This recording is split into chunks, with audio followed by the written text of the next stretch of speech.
Hi, this is David Roskoff, and I'm going to go through with you how to use XPath in order to find your elements on the web page.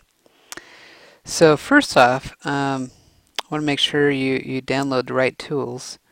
If you go to add-ons in Firefox, if you go to add-ons and you go to Firebug, these are the add-ons that you're going to want to download and install. You're going to want to download and install Firebug, and then afterwards you're going to want to download and install Firepath. Firepath is an add-on to Firebug. After you've installed those two, we're going to go ahead and go to the web page, and we're going to do an F12. F12 for most browsers, well, at least for IE and for Chrome and Firefox, will open up development tools. If you've installed Firebug, then Firebug should come up. Here you'll see a few tools. One of the tools you'll see is a selector. If you click on the selector and then highlight the place that you want to check out, it'll automatically show you the HTML code that makes up that position of the page. Now, there's a few things to know about XPath. Obviously, if I was selecting people, it automatically gave me an XPath. And I could copy and paste this into WebDriver, and it should, for most part, work.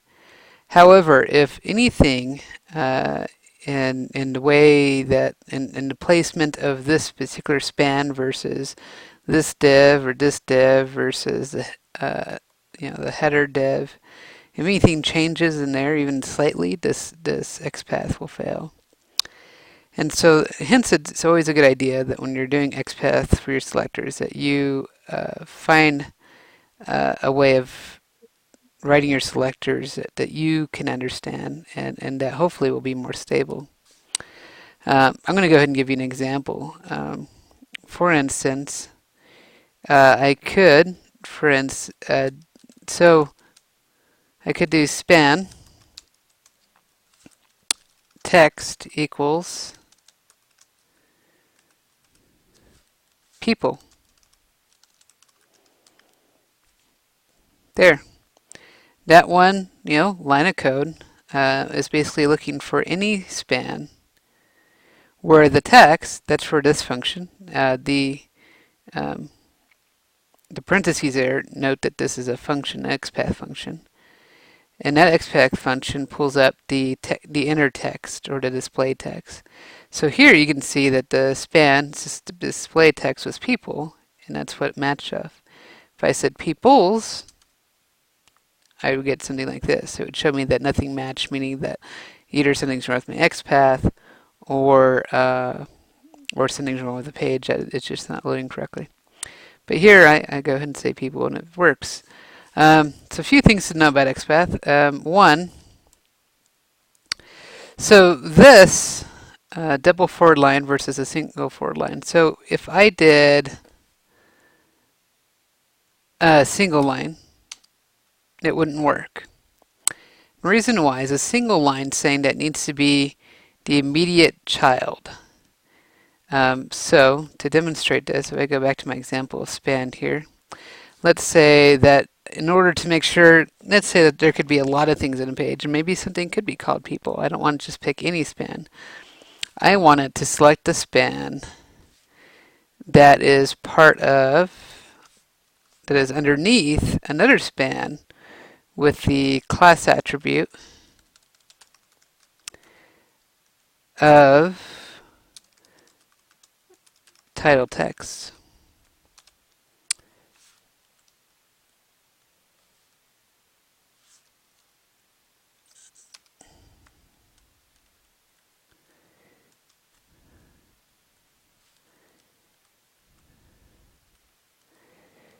Let me take that guy out real quick. As you can see, my XPath is no longer loading. Oh, because a single.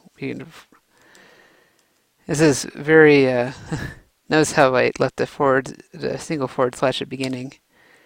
I bet that's probably my issue. That is so here Um, two conditions have to exist. There has to be a parent span where the class equals nav title text, and there has to be a span where the text equals people. Now, if I just took off the end part there, you see all these highlights here. It's highlighting people, values, beliefs, visits. All those are basically the things that match. It matched 4 nodes. And if I did span, it would match, again, only the 1 node, because only this one has a span underneath it. If I looked at values, let's go take a look at values. Values doesn't have a span underneath it. Values is just a div and a span. And so it would not have picked up. Now let's do another example. So let's say that I'm looking at a grandparent. Since do div, we're at class equals nav item. Okay, that's going to be the grandparent. And there's a lot of things that match that. We've got people, values, beliefs, visit, fac, blog. So under that, let's say I wanted to see how many of those had a span underneath them. None of them apparently has a span, under an immediate span grandchild. But if I say any grandchildren, or not grandchild, any child, so none of them have a span child.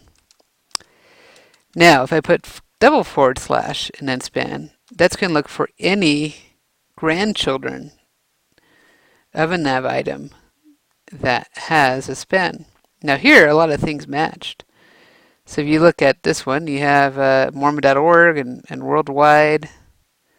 You have a few spans under that one. If you look over here, under people, you have I'm a Mormon and Meet Mormons. These are all different spans that match. Now let's say that I wasn't looking for just any span, though. I was looking for a span where the text value equal visit. And there we go. So you can see that this item, div at class, so it's looking for a div with the attribute. That's what this part does. This is the attribute. So attribute class equals nav item. You can see I have nav item there. And then it says look for any child with the span text visit. Any grandchild or child. So you can see this one here is the child.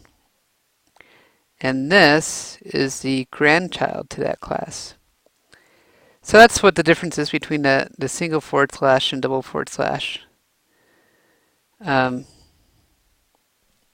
Next, I will also go through with you how to select, instead of saying text, one of the other things we can do, we can give it, let's say we want the first span that's under div.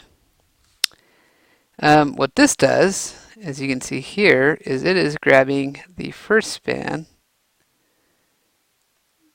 that's underneath a div. So this one has, this one would be in position 1. This one would be in position 2. If I wanted to select the second one instead of the first one, I can just put a 2 there. And you can see it selected the second span, the second child sibling in that group. And if I said third, I'm going to get nothing because nothing has 2 spans. And you can see where this one's highlighting. This one's highlighting worldwide up here, which is the language span. So if you want to just look at a specific index, it's a 1 base index. So you start with 1. And so if you're looking for the first span, you put a 1. If you're looking for the second span, you put a 3. This is in relation to the child again. So if, for instance, I was looking for a div, and I said I'm looking for a nav item, and I'm looking at the second div. So the only one that has a second div is people. And you can see here, so there's nav item. There's a second div, and there's also another second div. Notice how it matched both of these. That's because this one is the second div child of this class. And this one is the second div child of that class, of that div class. So you can see how second div doesn't necessarily mean second result. It just means the second child of that group. Another way that you could do is that you can find things is you can find things based off of a partial value. So for instance, if I was looking for, let's go back to people again. If I was looking for a span where text equals people, if I wanted to do, let's say that, single quotes,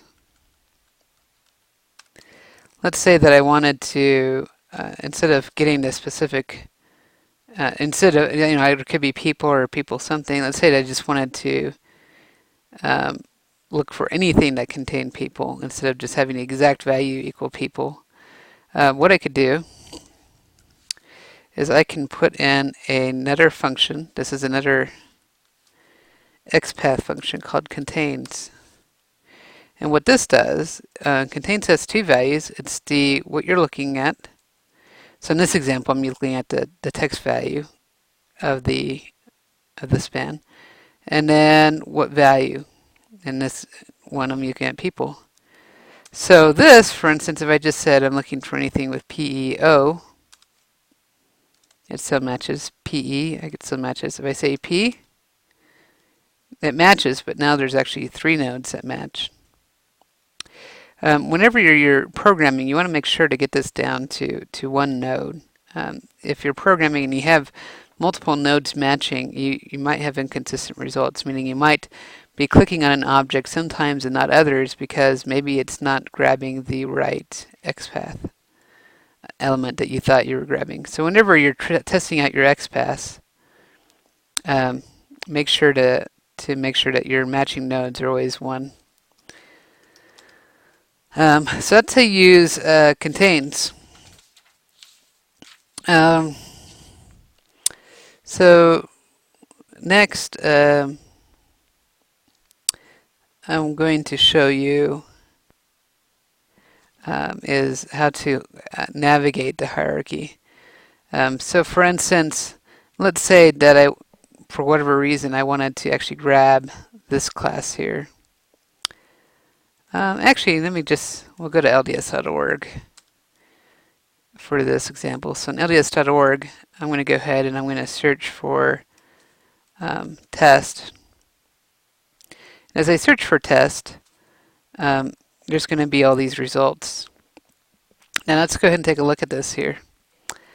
So each result has its own div.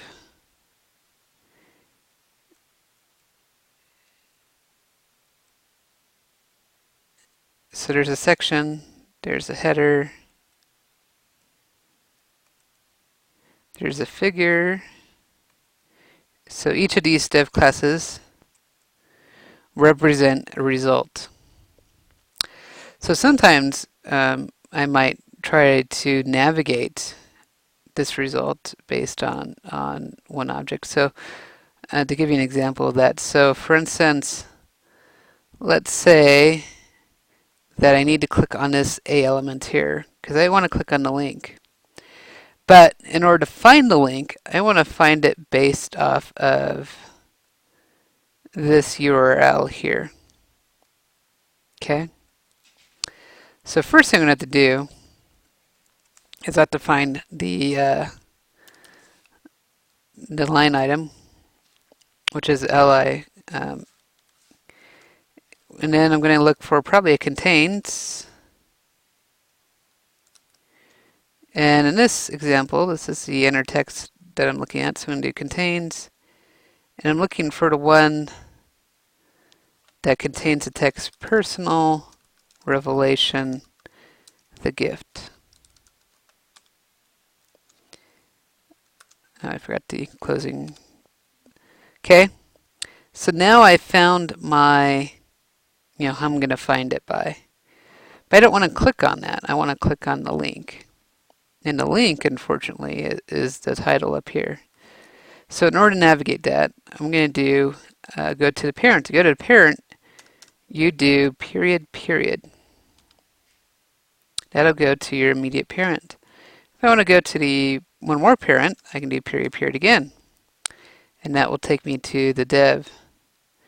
And then, once I'm at there, I can say I'm looking for the link tag, and it'll take me straight down to the link tag. So you can see how even though I'm looking for this specific text, I'm getting the link element based on that text.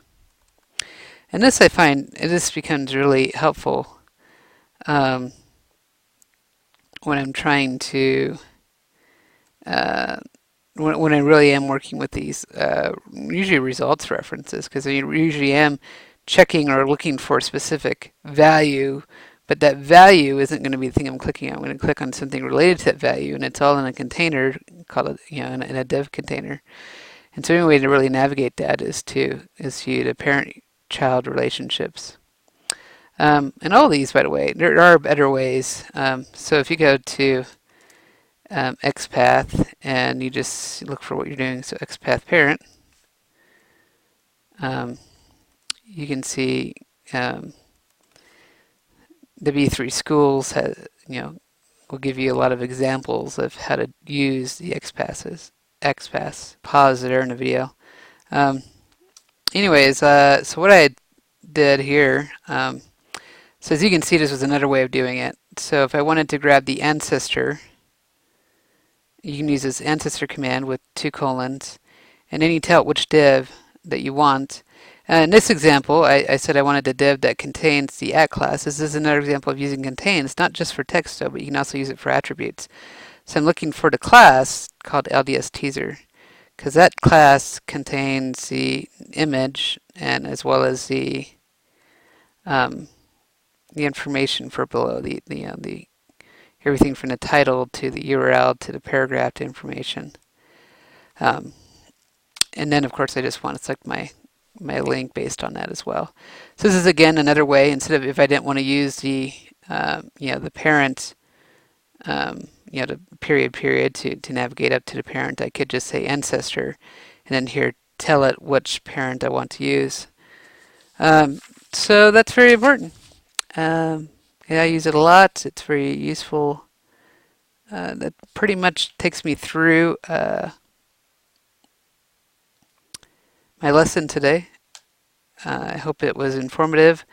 If you wanted to do some learning on your own and to see if you can do the exercise, the assignment for my class was to go through people, meet Mormons, and then using XPath only, try to navigate or set up the driver to navigate this page. The gender, age, ethnicity, the religion, the search button, the text box, and then be able to click on search. So that's the assignment. It's fairly easy since everything has IDs, but there's a lot of different ways to navigate this page, and it's a good exercise. So I hope everyone has a good week. I'll see you next week.